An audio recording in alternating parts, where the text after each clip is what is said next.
So why do even the best ideas at work seem to fail? Let's get into it.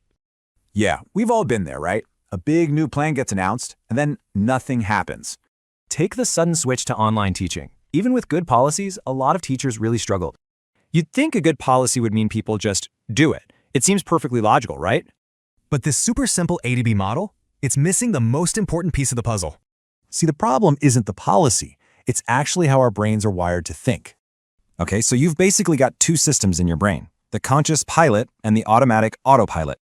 Now those big company announcements, they're talking directly to your logical, analytical pilot. But the change itself messes with your autopilot, which absolutely hates having its routine disrupted. It just resists. Here's the key. Policies get filtered through our own perceptions before we even decide to act. This model shows it perfectly. It's our perceptions, using both systems, that really drive our reaction. So what are these filters? Well, there are three big ones from the theory of planned behavior.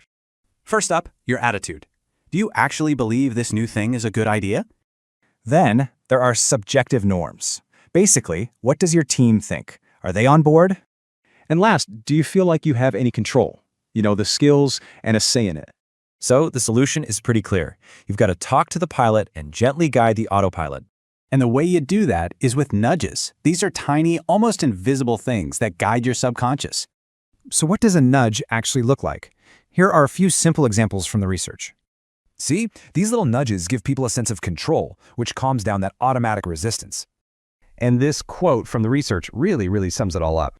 So, to make a change stick, you have to focus on shaping people's perceptions, not just writing policies. Which kind of makes you think, right? What tiny nudges could you use to help your own autopilot?